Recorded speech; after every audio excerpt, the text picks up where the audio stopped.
and welcome to this week's episode of Not D&D, which is brought to you by EN World Live.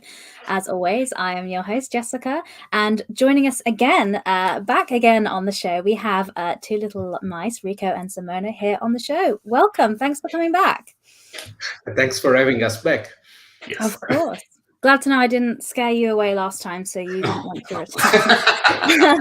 So last time you were here, we were talking about your game Household. So if you're not familiar, you can go back and listen to the podcast or watch the episode of that later. And I was about to say, I believe you have something to say on Household for us before we get to talking about Outgunned. Yeah, I'm particularly happy and proud because this just came in yesterday. So this is the first actual copy of Household, and we are very happy with the result. We are very happy to receive copies in time and to start shipment on time, which is always nice. And I'm glad that we just received it so we could share it for the first time live here today. Amazing. Fantastic. So so as always, if you have any questions and you're watching live, please put them in the comments and we'll try and answer live on the show. And any links we talk about, we'll put in the podcast show notes if you're listening to the podcast later. So we talked about Household last time and really excited to see the book is there in your hands now and it's going to start shipping out, going to backers. But this time you're back, we're here to talk about Outgunned, which is different to Household, I think is fair to say.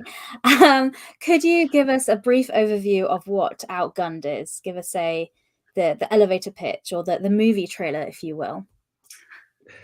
Well, Outgunned, obviously, very different game from Household. Household was very lore focused, was very, very specific game, while Outgunned is our broader possibly game yet, and it's all about taking movies to the table, and especially action movies in a broader sense.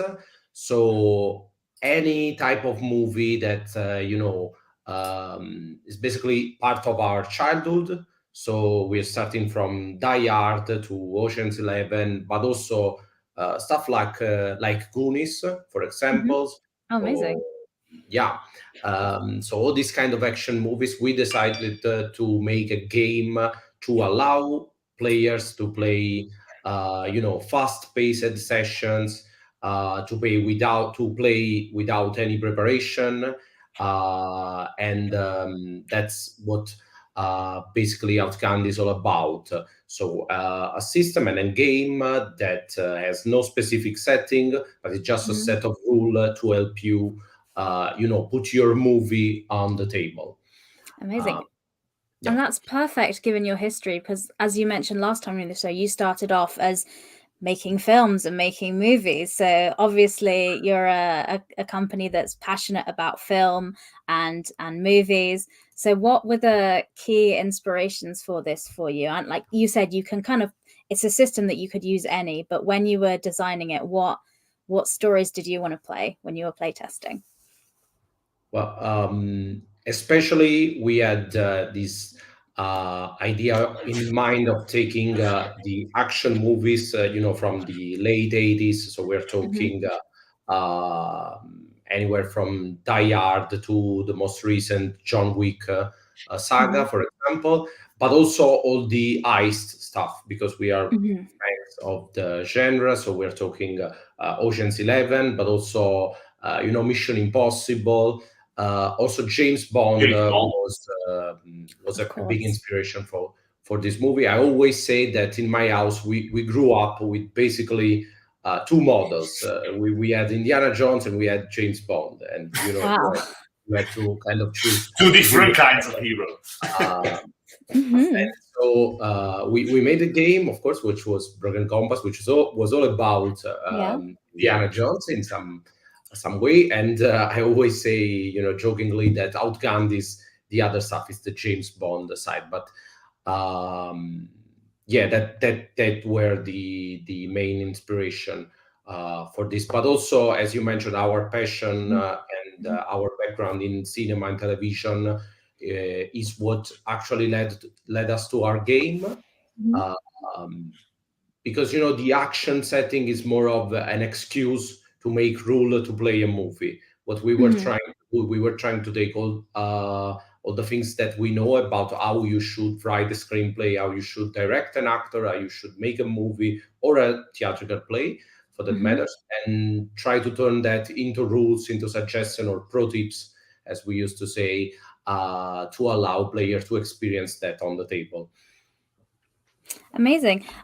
So some people have said there are some kind of action role-playing games out there, like someone's mentioned Everyday Heroes is a system that sounds similar, but maybe we could talk about what makes this system different and how this game works.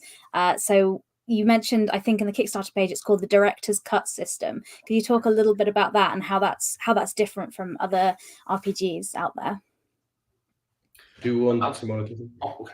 Outgunned used our original signature system that is called Director's Cut, that basically enables player and directors alike, which is how we call the game master in Outgunned, the directors, to make a fast-paced session. Basically, every player needs to roll a small pool of d6s when he try to achieve something, to make an action or a reaction roll. So when the story puts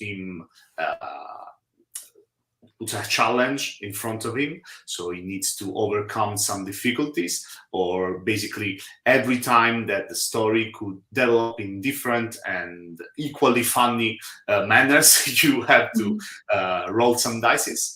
And the goal of this roll is basically to obtain 2, 3, or 4 of a kind. And everything in the game is divided into 4 different level of difficulties, which is 2 of a kind, 3 of a kind, 4 of a kind, and 5 of a kind. And the main, as you can tell, the main focus of our game system, of our dice mechanics, is that in a single roll, you may have more than one success and different type of successes. So in a single roll, you may have the ability to roll and to describe and narrate different type of action. You can obtain 1 3 of a kind and a different 2 of a kind. So you have a complete action, a full action, and a smaller one, quick action. So you can decide how to narrate your story and how your hero in some way reacts to what happens to him. In Outgunned, there also everything is focused on the cinematic effect of the session. So everything is very, very fast-paced, but you have, in the same time, you have several instruments, several tools to go deeper into what do you like most of the system. For example, you are into car chase. There are several tools to help you live your car chase scene as much as you want. As we say, and as we suggest to our player and directors alike, you have everything you need to give each and every scene the time you want to give them. If you want a very, very fast fight, for example, you can just have it in a couple of rolls. But if you you are at the climax of your session and you really, really are into this particular chase scene or fight scene or talk scene, you have all the instrument to play it as long as it needs for you to be meaning. Amazing. So I think that learn how to speak English is better. Sounded great to me. It's better than my Italian, I promise you. Thank you. Yeah, kind. But so with oh sorry, Rico, were you going to add something there? I just want to say, I think that there are a lot of amazing games that kind of tackle the action genre, of course, because it's something that most of us grew up with. And I think what really makes the Director's Cut and Outgunned stands from them is that we focus on the way that the tools that you need to tell those kind of stories where we are used to having plot shield or having avoiding repetition, for example, is a clue for the when you're screenwriting. While many of the other game, of course, they are focusing on the themes of the movies themselves. So I like this idea that we are trying to, take people on the backstage of how you should, write or manage a movie on the table. And for us, it's all about the time. It's all about time and timing and pace. So basically, when you are writing a movie, you have a limited amount of time. You have like 90 minutes or 2 hours or 3 hours nowadays. But, nowadays, 3 minutes on TikTok these days, yeah. Yeah. And working with the social media, that time is crucial. That you have to manage the time, and also at the table, the most important. People are asking, how do you plan to keep the pace of an action movie? Because that's the most important part when you're at the table. And I think that we are tackling it in the right way, as Simone was saying, with different successes. That means different degree of successes and different type of action. And actually, our actions are not the more difficult or cooler, but they are actually longer. So, for example, with a 2 of a kind, you can perform a quick action. With a 3 of a kind, a full action, or with a 4 of a kind, a longer action. So, how much screen times you can take for your action. And also, we offer a lot of modular, tools to focus on something or to deal with it very quickly. So you won't find just one rule how the fight is handled in Outgunned, but you will find several tools that you can use to manage, like a quick brawl or a whole fight scene that will last, a couple of hours. It all depends on how much time you want to spend, and the director will have a lot of resources and stuff they can decide to use or not to use according to how much depth they want to give to that to that specific moment, and that it was what the game is all about. Amazing. So from what you're saying, it sounds like the system is really flexible. It's a tool set to help you kind of build and kind of create your stories that you want to from the films you like. That said, you do have a lot of Kickstarter goals, I noticed, have been achieved with all these different genres. And so could you talk a little bit about kind of what these are and what people get? Are these kind of adventures or different tool sets for different systems, or what is all this? These are actually called action flicks, and are basically exactly what we were talking about earlier. These are a set of tools. So additional rules, additional role, character options, or option for the directors, etc., to help you have your movie in a particular genre or inspired by a particular movie you really like. So basically, each action flick is slightly different from the others, with the idea that we want to give you something extra. I like Outgunned, but I want something more, martial arts movie and wuxia movie. Okay, we give you more tools that you can use in your standard Outgunned session, for example. Or no, I just want a full section, just wuxia style. It's okay, or not. Or you can just put some minor elements and do your own style, your own genre. That's the idea, and they come with very, very, very, very cool art. I may say myself. Well, your last book of Household was a very, very pretty book, so I'm sure this will be no different. I noticed, as well as classic films, you've also got some, classic TV shows inspired. Like, for example, I can see Weirder Things there, for example, which I'm sure people can put together what the inspiration for that is for. So that's fantastic to see. There's all that flexibility and options with it. So talking a little bit about characters, Who are people going to be playing if they sit down to play a game, and how does character creation work? So you are playing obviously as an hero, because we are playing an action movie, so you are going to be the hero and you are going to face a villain at some point. When you create your hero, you have to choose, first thing, you have to choose your role, and you have 10 roles in the core book and 5 additional roles in a supplement that's called World of Killers, which is inspired heavily by the John Wick saga. So, for example, Sam here, she is an ace. An ace is a role, for pilots and drivers, that kind of stuff. So when Sam chose the ace role, she received 1 point in nerves, and nerves is the attribute for all that kind of stunts with cars and stuff like that. And she received 10 specific skill points. So half of her points were given by the roles, and also she had access to 2 feats among 6 feats that are role specific. And when you create your character, you can only choose among the feats of your role, but then when you advance, you can choose freely from all the feats. So that's very easy to start playing, and then you have complete customization as you advance. After the role, Sam had to choose a trope, and tropes are like Sam is a free spirit, but you have a jerk with a heart of gold or a mentor,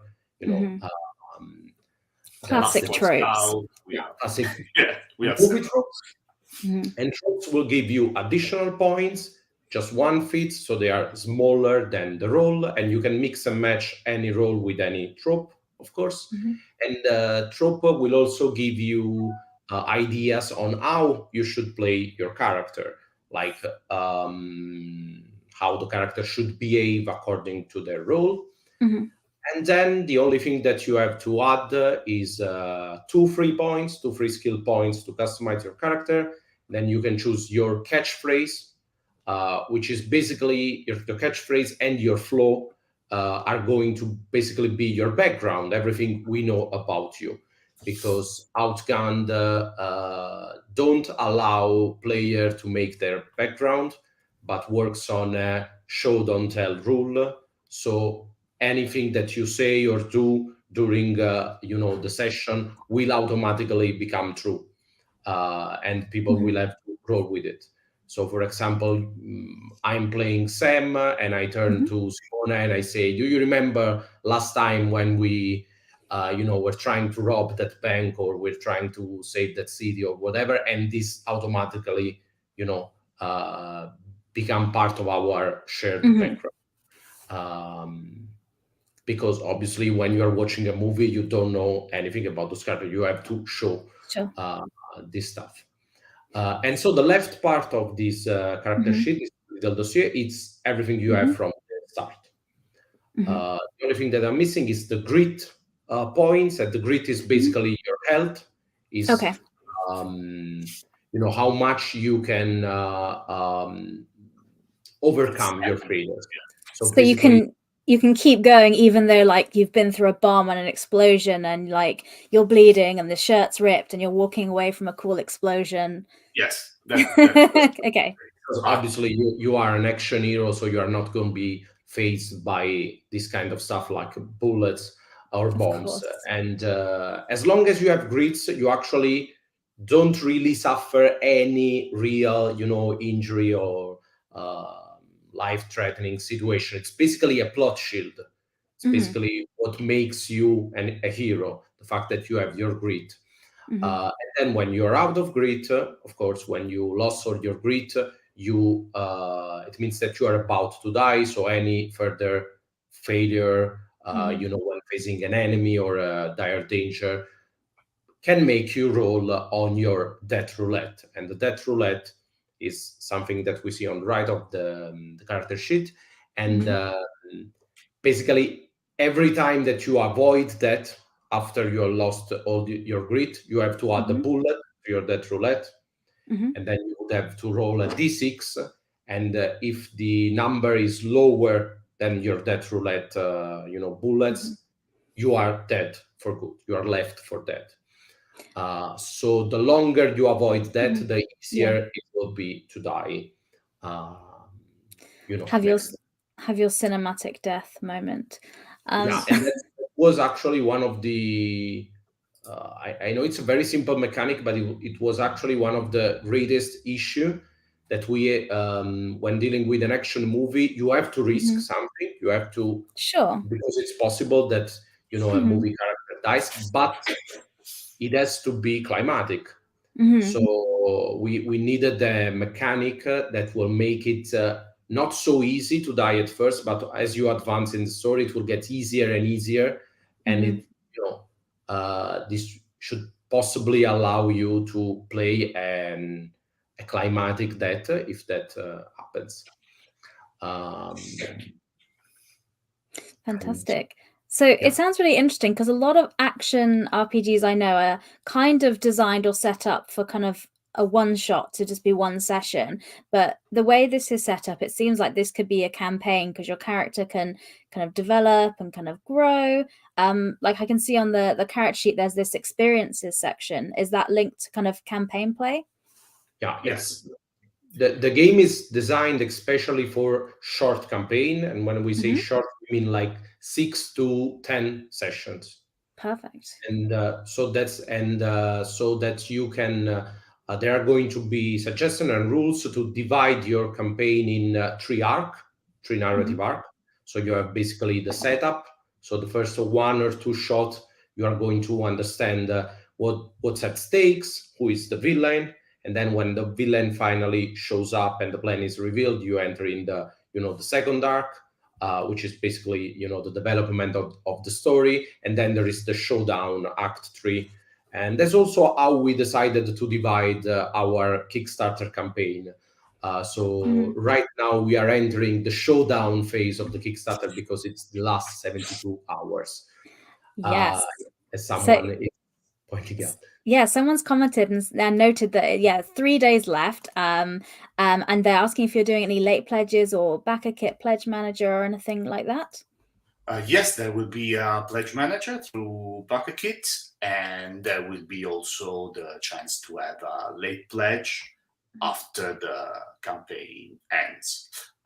For sure, in the pledge manager, you can find 100% of the things you can find during the campaign. I am not entirely sure for the late pledges. It could be some slight difference, but we're working on that. But there will be plenty of space for everyone. Fantastic. So links are in the show notes if you're listening to the podcast, or on the screen now to go have a look for the Kickstarter and take a look there if you're interested. And best to back now. And it sounds like you can upgrade your pledge later via the Kickstarter. So that will certainly be an option. I'll just put the link in the chat for everybody listening to there. We've got some people that are already loving the game and saying it's off to a strong finish for the next few days. So congratulations on the Kickstarter doing so well. So speaking about the game, you say there's a lot of kind of guidance for GMs, and you mentioned that it's easy to come to the table with not a lot of preparation. What sort of elements are there that help a new GM? So say if you're wanting to try out running a game for the first time, what kind of advice or guidance does the book have to help you do that? Well, let's start with the pre-made adventure.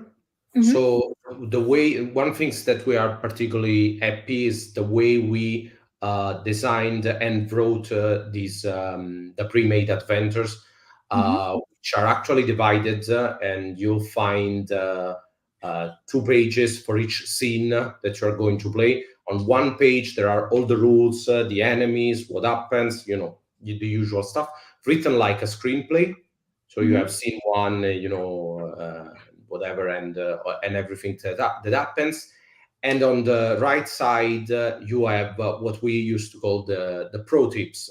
So basically, you have advices for each section of the scene, like make it this longer, try to say this, and if they look around, try to suggest this, and make them aware of what's going on, take it easy, and all that kind of stuff. And we received a lot of good feedback for this, because even if you are not well prepared, you are just using this adventure for the first time, you have kind of this kind of advice, as you have someone talking over your shoulder and trying to guide you. And this is talking about what's the pre-made adventure bring to the table.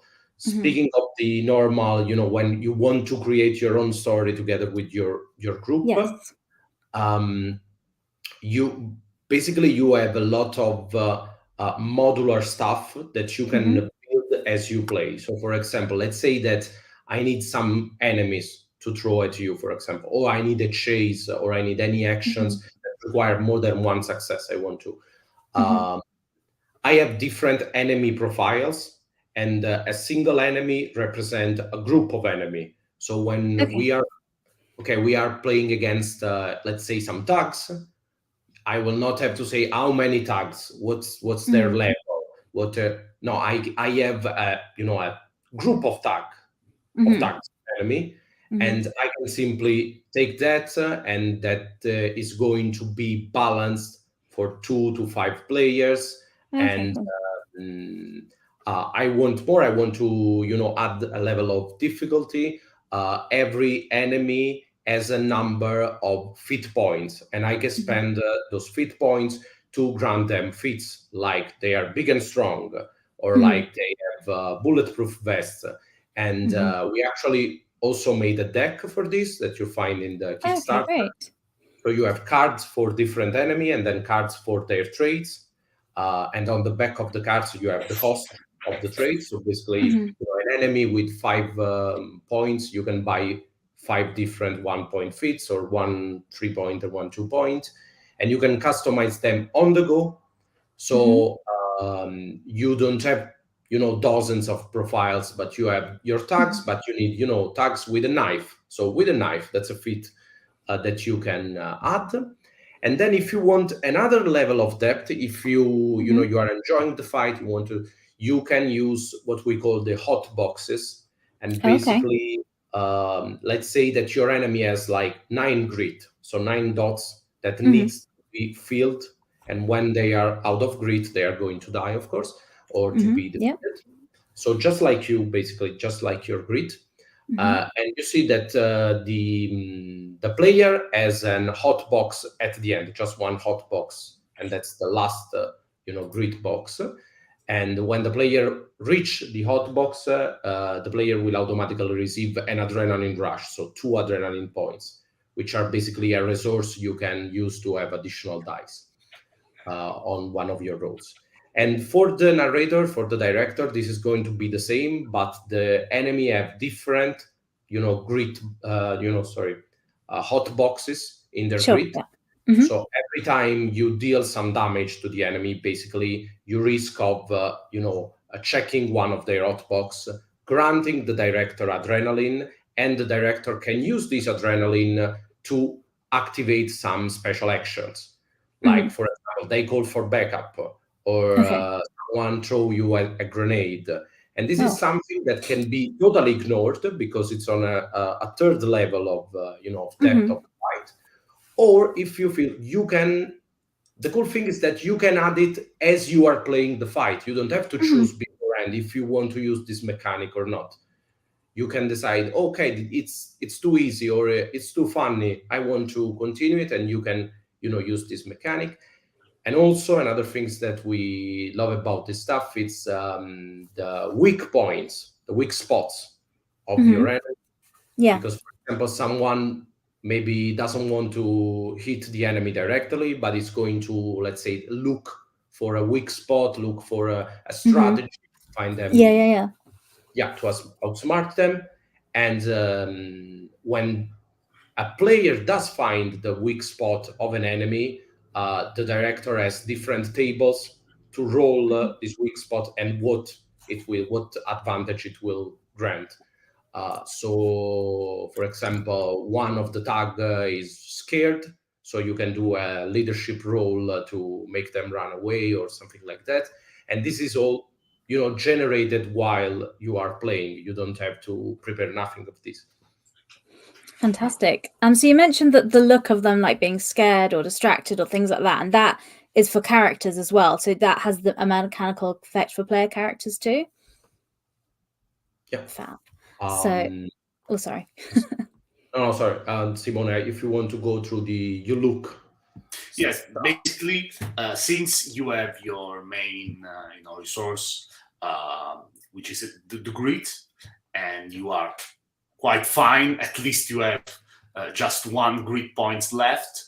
There could be moments during the sessions that your hero does not look very good, does not look okay, and that's maybe after a failure, particularly failure, or after reaching your bed box and your grid, you may catch some condition. You may look not so good, so you may be distracted or nervous or hurt, and each and every one of these conditions will give you some disadvantages. Some will just give you one less dice when you throw in a certain attributes, or different kinds of disadvantages if you have more particular conditions like blinded, I don't know, or something like this. And when you have too much of them, you feel you are broken, basically. So you have one less dice in every single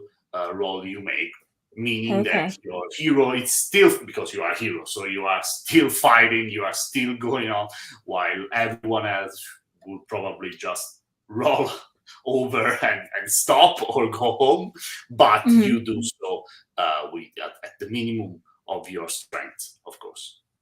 And we call this stuff the looks, because that's how you look to others. Because, for example, John Wick, for example, if John Wick's fall off, a 4 stories building, as he does, is not hurt because he doesn't look hurt. But if you pierce an action hero, then he looks hurt to the audience, so he's going to act hurt, because that's the cool of cinema. That's only through what we can see, what we can perceive. So it's not like your character is nervous, but he looks nervous. Maybe he's shaking when he's doing something. So they will have a disadvantage on very precise action and stuff like that. Amazing. So with the game, like we said, it's on Kickstarter now, so people can kind of get involved there. But you've been obviously working on the game for a while. How was playtesting for the game? Were there any things that, like, your ideas you had that came out, or any particular moments in playtesting that made you realize some mechanics were needed? Well, I would say at a certain point, talking about car chases, we just decided to have a mechanics based on the fact that it's called Need for Speed.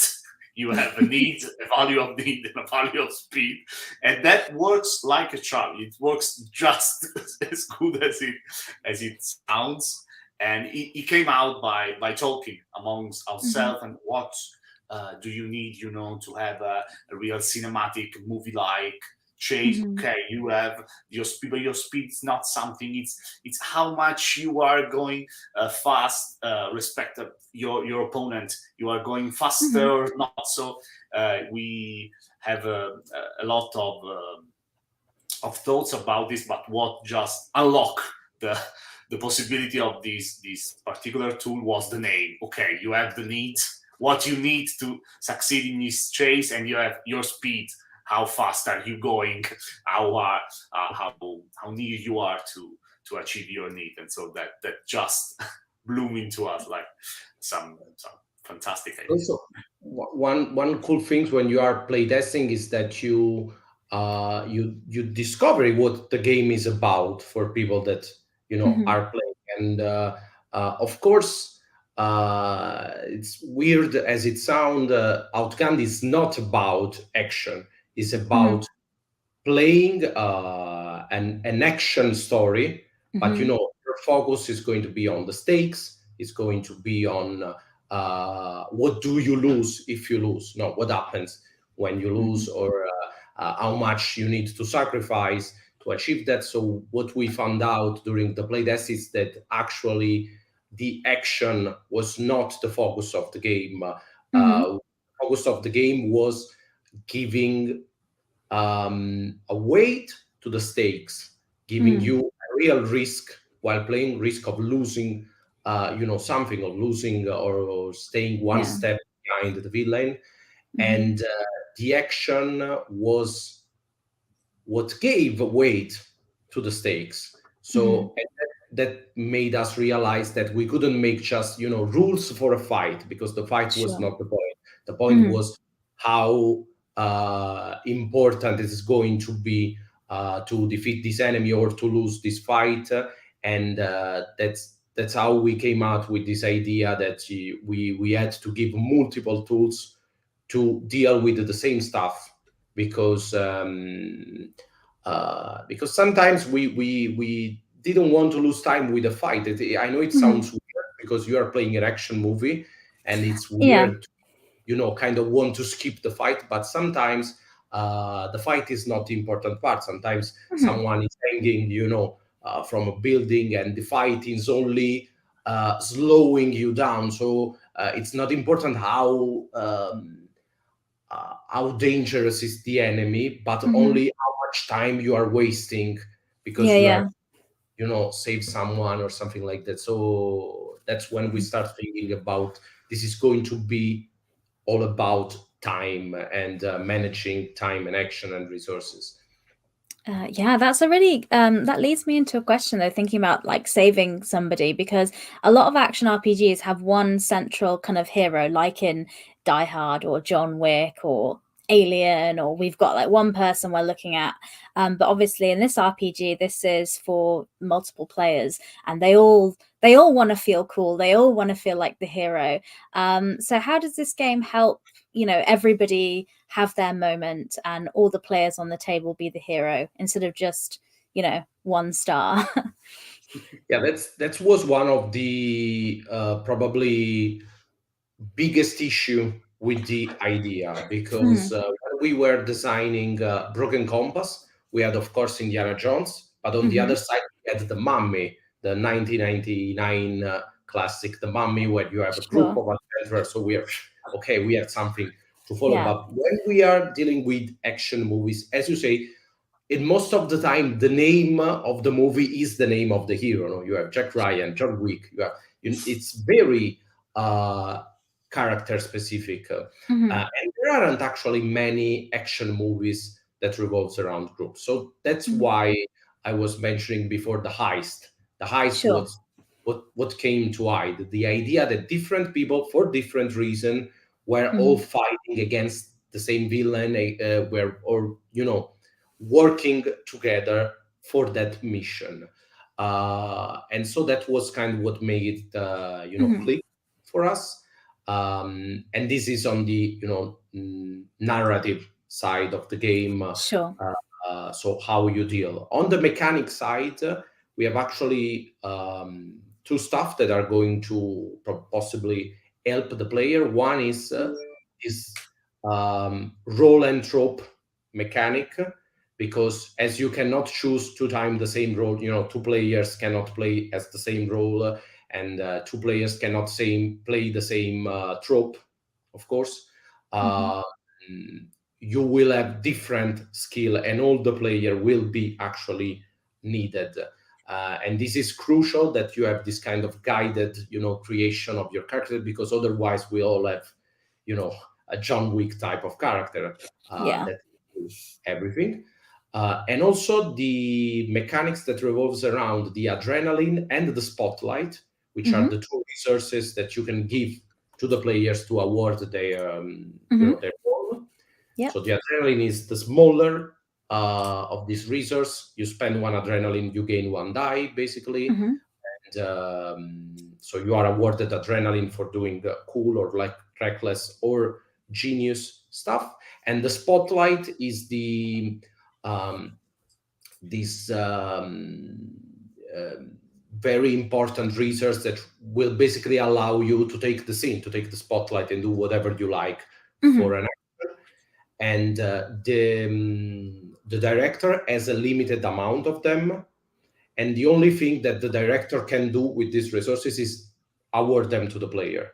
Okay. So by doing this, we have a bunch of suggestions regarding like one of the player was not awarded, a spotter or an adrenaline in the last shot. That means that they did not have their time. So you have to, shift the narrative towards them to give them their moment. Sure. And also the way the experience works, you have those experience next to on the right side of the sheet, which are going to be your non-linear advancement of your character. So you gain experience as you play, and they are all personal, and each of the player have to gain an experience before you can move to the next act of your story. So if one of the player don't have an experience, it means that nothing meaningful has happened to them.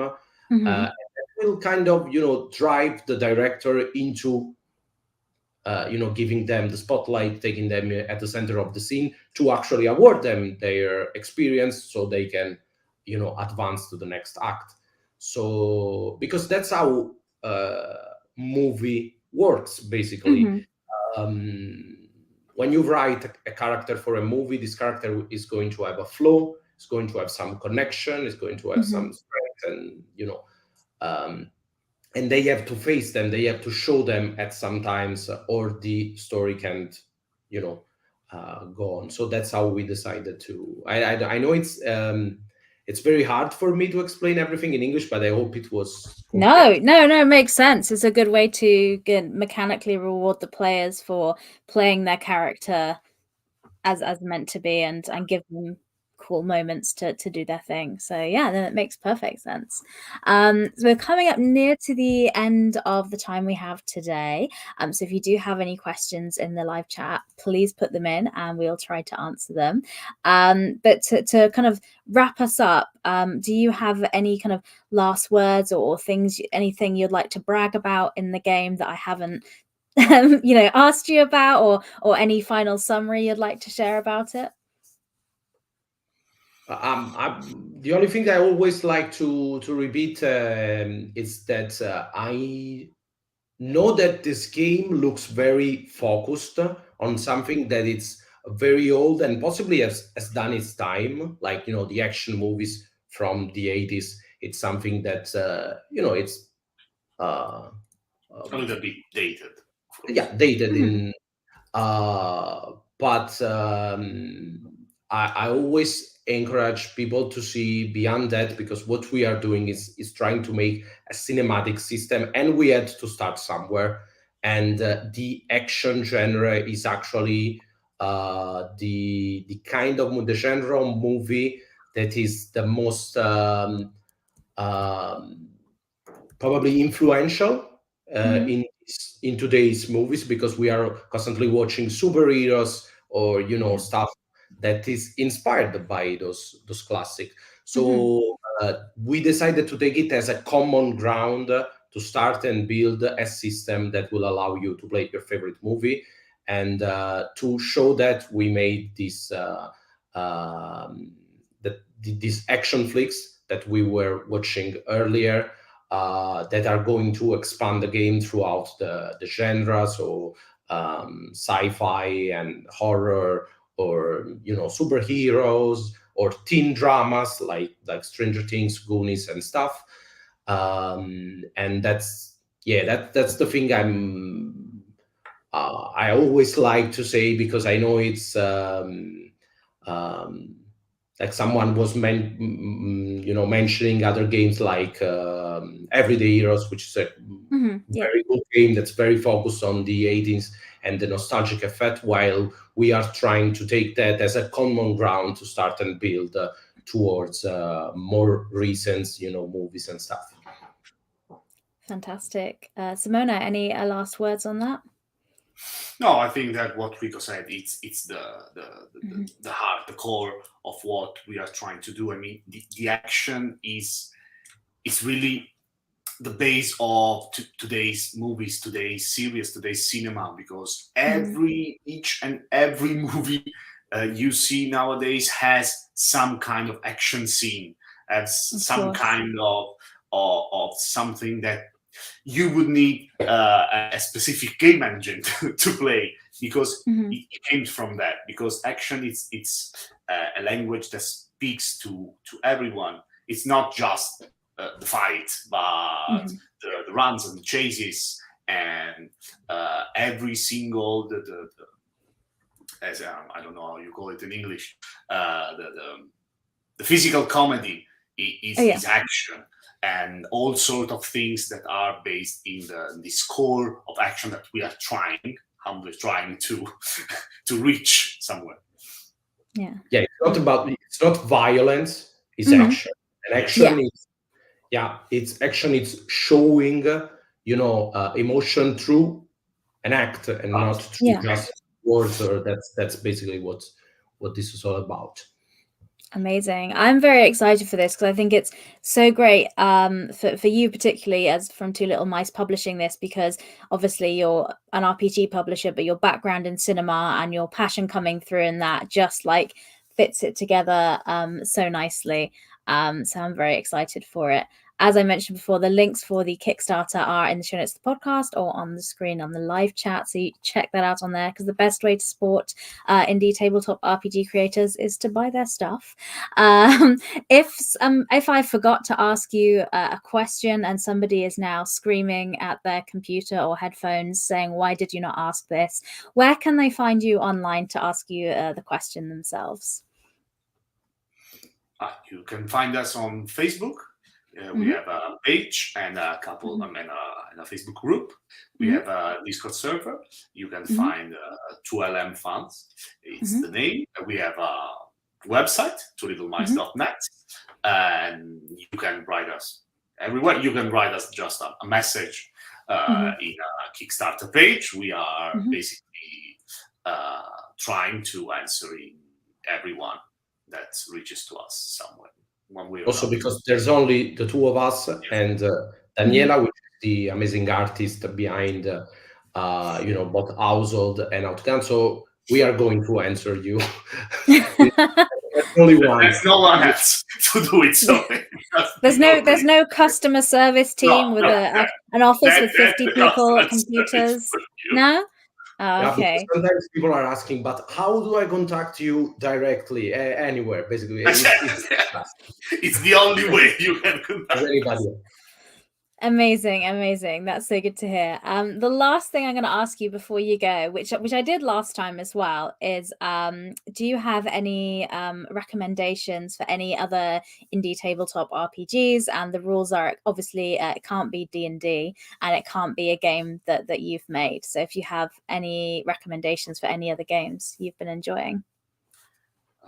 Last time we already talked about Vulcania, which I love to talk about the game, which done by some of our dearest friends. Which is Gear Games, an Italian-based studio, but they have the English version of the game as well. They are about to come out with the first expansion, if I remember correctly, and so it's a steampunk game that we always trying to talk people about, because they are lovely and the game is very, very, very valid.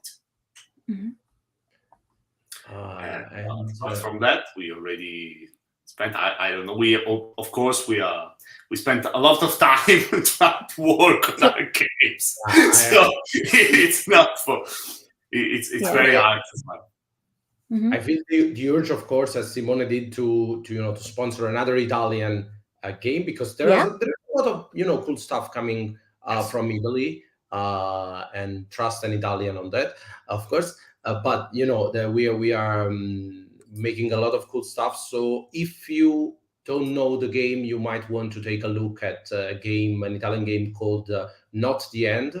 Not the End is an indie, a very marvelous indie games, diceless. So you're going to take tokens out of a pouch, and it's very peculiar because there's nothing on the character sheet, just hexagons that you will have to fill, Okay. core phrases and core aspects of your character, and these are going to be your token that you have to use to make all your actions. So the more traits you can call upon from your sheet, the more token you can put in the pouch, and you have a better chance of success. It's very peculiar game, huge success in Italy. It was awarded Game of the Year in 2020 in Italy. Not very known outside of Italy because But the guy. There is an international. There is an international version. Okay, great. As well, so you can find it somewhere for sure. I don't know where, but you can online for sure. It should be on Drive-Thru RPG. I don't want to say. Okay. But it should be on Drive-Thru, available as at least as digital download, and it's also available for free. It's in Creative Commons, so they have a whole version you can purchase, but there is also I think a smaller version without the art but with all the rules. Okay, great. And what was that name again of that game? Not the End. Not the End. Yeah. Yes. Great. There we go. So we just had a question in the chat, so answering your question. Okay. Well, thank you so much for those recommendations, and thank you for coming back and sharing another one of your fantastic games with us again. If you are doing another game again, you're very welcome to come back, and maybe that time you will then have a physical copy of Outgunned to show us that time as well. So that can be a theme when we have you on. But again, thank you so much. Congratulations on the Kickstarter, and I hope the next 3 days see even more success for you. And if you've watched the show and enjoyed it, please go check out the Kickstarter. But that's all from us this week. Thank you so much for joining us, and we will be back with Not D&D next week. Bye.